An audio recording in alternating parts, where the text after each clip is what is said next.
దొరకలేదు. సో అంటే ఏదో రకంగా ఏదో ఇష్యూలో ఏదో కేసులో అటు మాజీ ముఖ్యమంత్రి కేసీఆర్ని మాజీ మంత్రి కేటీఆర్ని అరెస్ట్ చేయాలి, జైల్లో వేయాలి అనేది ఆ ఉద్దేశంతోనే ప్రభుత్వం పనిచేస్తోంది అనేది బీఆర్ఎస్ చెప్తోంది. బీఆర్ఎస్ని ఇష్టపడే వాళ్ళు కావచ్చు చెప్పేటువంటి మాట ఇది. అధికార దుర్వినియోగం జరిగినప్పుడు అధికార దుర్వినియోగానికి పాల్పడిన వాళ్ళపై చర్యలు తీసుకోవాలి. ఇంకా దాంట్లో రెండో అభిప్రాయం లేదు. భారత రాజ్యాంగం ఏం చెప్తుందంటే మొత్తము అధికారం, ప్రభుత్వం తన అధికారాన్ని చట్టానికి లోబడి చెలాయించాలి. ఆ చట్టాన్ని ఉల్లంఘించి ఇష్టానుసారంగా అధికారాన్ని చెలాయించినప్పుడు అట్లాంటి అధికార దుర్వినియోగానికి పాల్పడినప్పుడు చర్యలు తీసుకోవాలి. దాంట్లో అది అవసరం. ఆ చర్యలు తీసుకోకపోతే ఏమవుతుందంటే ఇక ఇష్టానుసారంగా ప్రభుత్వ అధికారాన్ని దుర్వినియోగం చేసే అవకాశం అలవాటుగా అది మారేటువంటి ప్రమాదం ఉంది. అందుకని చర్యలు తీసుకోవాలి. ఇంత పబ్లిక్ సొమ్ము దుర్వినియోగం అయినప్పుడు, ఇంత ప్రభుత్వ యంత్రాంగం దుర్వినియోగం అయినప్పుడు దాన్ని ఆపవలసిన బాధ్యత ఇవాళ అధికారంలో ఉన్న వాళ్ళది. ఆ అధికారంలో ఉన్న వాళ్ళ చర్యలు తీసుకోవాలి కదా. తీసుకోకపోతే ఈ తప్పులు ఇట్లనే కొనసాగుతుంటాయి. ఓకే, ఇప్పుడు బీఆర్ఎస్లో జరుగుతున్నటువంటి పరిణామాలు కూడా మీరు గమనిస్తూ ఉంటుంటారు. ఎమ్మెల్సీగా ఉన్నారు కవిత. సో కవిత బీఆర్ఎస్కి దాదాపు పూర్తిగా కనెక్టివిటీ దాదాపుగా తెగిపోయింది అనేది జరుగుతున్న పరిణామాలను బట్టి చూస్తే మనకు అర్థమవుతుంది. సో వాటిపైన మీరు రియాక్షన్ ఏంటి? ఐ మీన్ అంటే సరే బీఆర్ఎస్ పార్టీ జరుగుతున్న పరిణామాలకి మీకు సంబంధం లేకపోయినా కూడా జరుగుతున్నటువంటి వ్యవహారాన్ని ఎట్లా గమనిస్తున్నారు మీరు? అంటే ఒక వ్యక్తి చేతుల్లో అధికారాన్ని పెట్టుకొని ఇష్టానుసారంగా దాన్ని చెలాయించటం మొదలు పెడితే ఏమవుతుందంటే ఇంకా ఆ అధికారం కోసం అందరూ ఒక పాకులాట, ఘర్షణ అనేది అనివార్యంగా సాగుతూ ఉంటాయి. అది విపరీతమైన అధికారం, సంపూర్ణమైన అధికారం. మళ్ళీ ఏదో కమిటీలో మాట్లాడుకోవటాలు ఇట్లాంటివి ఏవీ ఉండవు. తమకు తోచినట్టుగా నిర్ణయాలు తీసుకోవచ్చు. ఆ నిర్ణయాల వల్ల వ్యక్తిగతమైన ప్రయోజనం పొందటానికి వెసులుబాటు ఉంది అని ఈ ఎంక్వైరీ కమిషన్లతో మనకు బయటపడతా ఉన్నది. అట్లాంటి సన్నివేశం ఉన్నప్పుడు చర్చల్లో అందరికీ భాగస్వామ్యం అనేది లేనప్పుడు, ఒక వ్యక్తి ఇష్టానుసారంగా వ్యవహరించినప్పుడు సహజంగానే అంతర్గతంగా ఘర్షణ ఉంటుంది. తమకు ఏదో ఒక మేరకు ఇందులో కొంత వాటా దొరుకుతుంది అనుకున్నప్పుడేమో పడి ఉంటారు. ఈ వాటా కూడా మనకు దక్కదు అనుకున్నటువంటి రోజు ఎవరైనా ఘర్షణ పడి బయటికి పోతుంది. సో మీ అబ్జర్వేషన్ ప్రకారం బీఆర్ఎస్ ఇప్పుడు ఎమ్మెల్సీ కవితను దూరం పెడుతోందా, లేదా కవితనే బీఆర్ఎస్కి దూరంగా ఉంటుందా? అదే అధికారం కోసం జరుగుతున్నటువంటి పోరాటం. అది ఆ పార్టీ స్వభావరీత్యా అది అనివార్యమైపోతుంది ఆ పార్టీలో. ఇవాళ నేను అనుకోవటము అందులో ఒక వాటాదారుగా ఆమె కూడా రావాలని కోరుకుంటున్నారు. కానీ ఆమె చేస్తున్నటువంటి కామెంట్స్ లేదంటే విమర్శలు, ఆ లెటర్ బహిరంగ పరిచిన దాంట్లో ఉన్నటువంటి అంశం ప్రధానంగా ఏంటంటే బీజేపీకి బీఆర్ఎస్ దగ్గర అవుతోంది, బీజేపీతో పొత్త లేదంటే బీజేపీలో విలీనం అనేది. సో బీఆర్ఎస్ చాలా తీవ్రంగా ఖండించింది కవిత చేసినటువంటి ఆ కామెంట్స్ను కూడా. కానీ నిజంగా పరిస్థితి అట్లా కనపడుతుందా? బీఆర్ఎస్ వెళ్ళి బీజేపీలో కలవాల్సినటువంటి అవసరం ఏముంది? బీఆర్ఎస్కి లక్షలాది మంది కార్యకర్తలు ఉన్నారు, 2 సార్లు ప్రభుత్వంలో ఉన్నారు, ఒకసారి మొత్తం ఉద్యమ పార్టీగా ఉంది. బీఆర్ఎస్కు ఆ అవసరం ఏముంది? జనరల్గా అధికారంలో ఉన్నప్పుడు బీఆర్ఎస్ సంపూర్ణంగా బీజేపీని సమర్థించింది.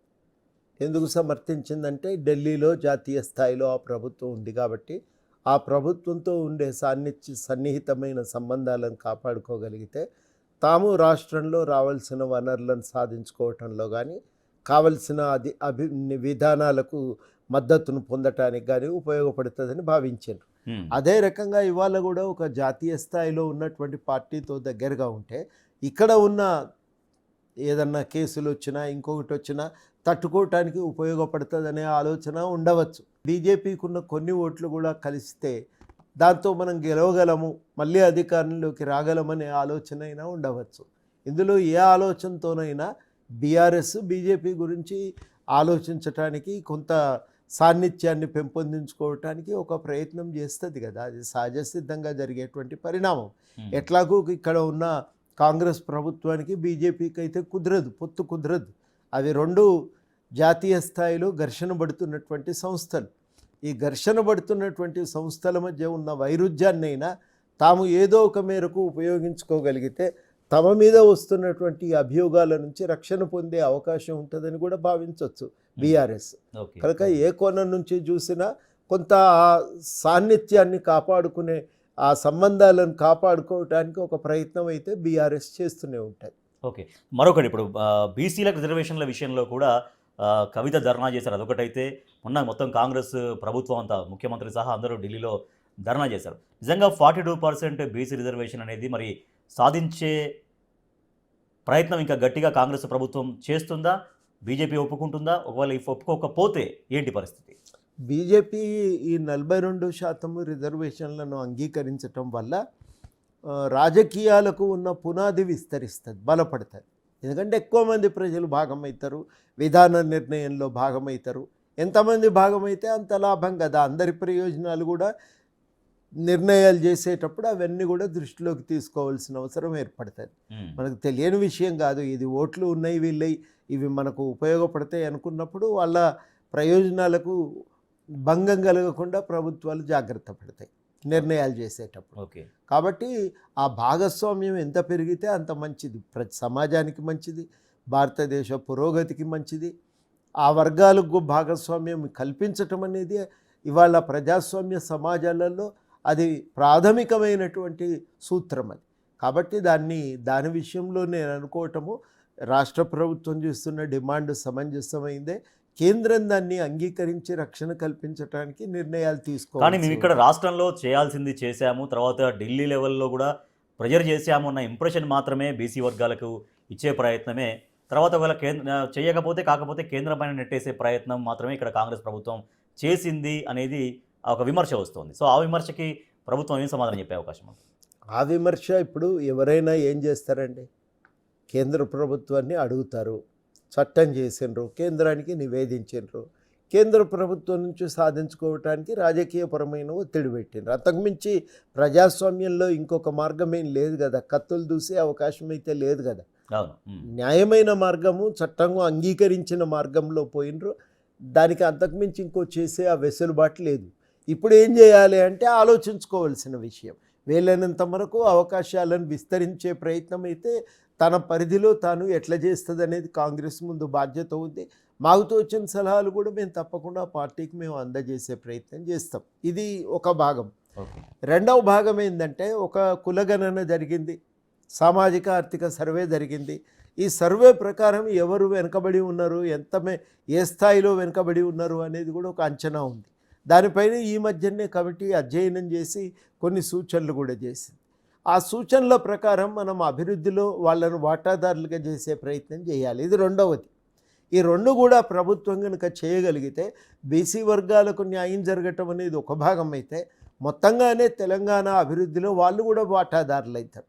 వాళ్ళు వాటాదారులు అయినప్పుడు ఈ రాష్ట్ర రాజకీయ సామాజిక సుస్థిరత అనేది పెరుగుతుంది. నా దృష్టిలో అది అవసరమని నేను అవసరము, అది ప్రజాస్వామ్యంలో జరగవలసినటువంటి ప్రక్రియ. అంటే మీరు పౌర హక్కుల నేతగా ఎన్నో ఉద్యమాలు చేశారు, తెలంగాణ జేఏసీ చైర్మన్గా ఎన్నో ఉద్యమాలు ముందు నడిపించారు. సో ఇప్పుడు బీసీలకు కూడా మీరు నేరుగా తెలంగాణ జనసమితి నుంచి యాజ్ ఏ ప్రెసిడెంట్గా లేదంటే కోదండరామ్గా మీరు ఒక ఇండివిజువల్ ప్రోగ్రామ్స్ తీసుకుంటే ఇంకా మరింత శక్తి చేకూరదా బీసీలకి? తప్పకుండా. మేము కూడా ఆ ఆలోచనతోనే ఉన్నాం. ఇదివరకే ఒక రౌండ్ టేబుల్ మీటింగ్ పెట్టిండ్రు పార్టీ తరఫు నుంచి. మేము ఇంకా దీనిపైనే ఇంకేదన్నా ఆలోచించుకుందామని ఈ 2-3 రోజుల్లో మాకు ముఖ్య నాయకులందరం కూర్చొని దానిపైన కూడా నిర్ణయం చేస్తాం. దానిపైన కార్యాచరణ కూడా ప్రకటిస్తాం. రైట్. ఇంకోటి కోదండరామ్ గారు, రాహుల్ గాంధీ గారు మొన్న మాట్లాడుతూ మొత్తం అంతా చూపించారు, పలానా రాష్ట్రాల్లో ఇట్లా ఎన్నికలు మొత్తం ఇట్లా అక్రమంగా జరిగాయి, అవకతవకలు జరిగాయి, ఓటు చోరీ జరిగింది అనేది.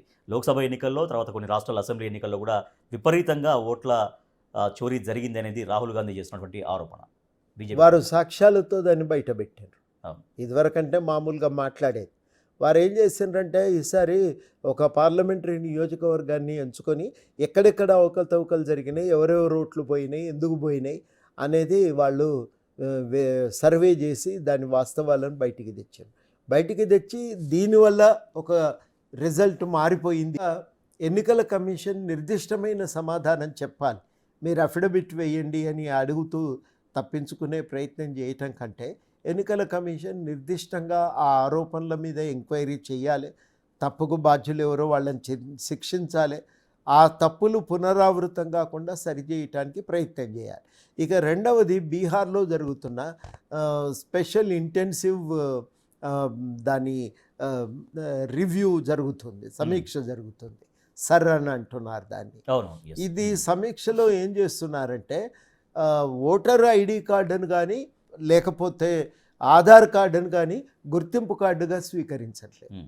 స్వీకరించకుండా ఏమడుగుతున్నారు వాళ్ళు, ఈ వేరే 11 రకాల లెటర్లు అడుగుతున్నారు. కొందరికి భూమి ఉండదు, భూమికి సంబంధించిన పత్రాలు సాక్ష్యంగా చూపించటం కుదరదు, ఇట్లా ఇబ్బంది పడుతున్నారు. అందువల్ల సుమారు 65 నుంచి 70 లక్షల మంది ఎగిరిపోయినారు.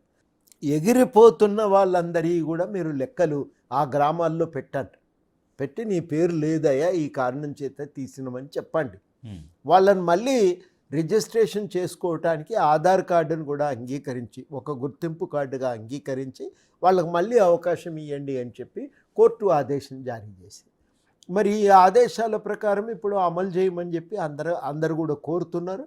బీహార్లో ఉన్న రాజకీయ పక్షాలు కూడా తమ వంతు ప్రయత్నం తాము చేస్తున్నాయి. Hmm. కాబట్టి 65 నుంచి 70 లక్షల మంది ఓటర్లు ఎగిరిపోతే ఓట్లు రిజల్ట్ మీద ఎంత ప్రభావం ఉంటుందో మీరు ఒక్కసారి ఊహించాలి.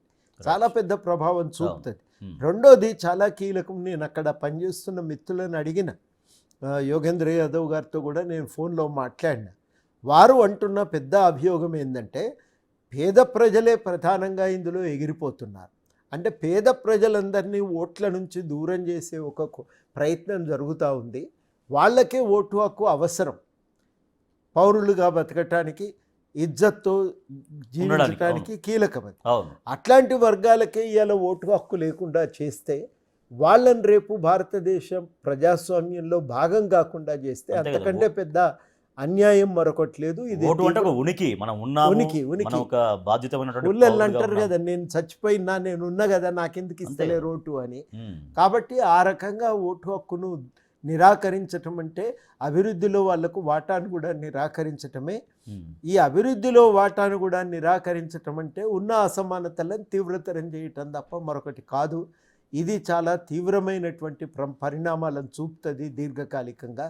అందుకని మనం గట్టిగా వ్యతిరేకించవలసిందే అనేది ఇవాళ వాళ్ళు ఒక సంకల్పంతో నిలబడి దాన్ని వ్యతిరేకంగా ప్రచారం చేస్తున్నారు. మేము కూడా ఇక్కడ మీటింగులు పెడదామని నిర్ణయించుకున్నాం. దీన్ని జరుగుతున్న అన్యాయాన్ని మనం ఇక్కడ ప్రజలకు వివరించకపోతే రేపు మన దగ్గర కూడా ఇట్లాంటి ఎన్నికల లిస్టు, ఓటర్ల లిస్టు రేపు సరిచేసేటప్పుడు మన దగ్గర కూడా అట్లాంటి సమస్యలు తలెత్తకుండా మనం కూడా ప్రజలను జాగ్రత్త పరిచే అవకాశం ఉంటుందని మేము అనుకుంటున్నాం. ఇంకోటి కోదండరామ్ గారు, గత కొద్ది రోజులుగా ఒక స్లోగన్ వినిపిస్తుంది, మార్వాడి గో బ్యాక్. సో ఈ స్లోగన్ మీరు ఎట్లా చూస్తున్నారు? చట్టపరంగా ఏంటంటే ఎవరెక్కడైనా వచ్చి ఉండవచ్చు, మనం వెలమగొట్టడానికి వీల్లేదు. కానీ స్థానికంగా ఉండే అవకాశాలు స్థానిక ప్రజలు ఉపయోగించుకోవటానికి ప్రత్యేకంగా చర్యలు తీసుకోవాలి. 2 రకాల చర్యలకు అవకాశం ఉంటుంది. ఒకటేంటంటే ప్రభుత్వము స్థానికంగా ప్రైవేట్ రంగంలో కూడా స్థానికులకే అవకాశం ఇవ్వండి అని, 1% దాకా స్థానికులకు అవకాశం ఇవ్వండి అని ఆర్డర్ జారీ చేయొచ్చు. ఇట్లాంటివి చాలా రాష్ట్రాల్లో ఉన్నాయి, హిమాచల్ ప్రదేశ్ ఇట్లాంటి రాష్ట్రాల్లో ఉన్నాయి. మన దగ్గర కూడా వాటిని తేవాల్సిన అవసరం ఉంది. సో అంటే మరింత ఈ డిమాండ్ బలపడే అవకాశం ఉందా? ఈ స్లోగన్ మరింతగా కదా బలపడే అవకాశం ఉంది. ఎందుకంటే ఇప్పటికే మార్వాడి గో బ్యాక్ అంటే ఒకరిని చూసేవాళ్ళు ఇట్లా మరింతగా ఒక ఉద్యమం రూపం తీసుకునే అవకాశాలు తీసుకునే అవకాశం ఉంది. కాబట్టి అది ఆ రూపం తీసుకోకుండా ఉండాలంటే ఈ స్థానికులకు ఉపాధి అవకాశాల్లో కొంత వాళ్లకు స్థానం కల్పి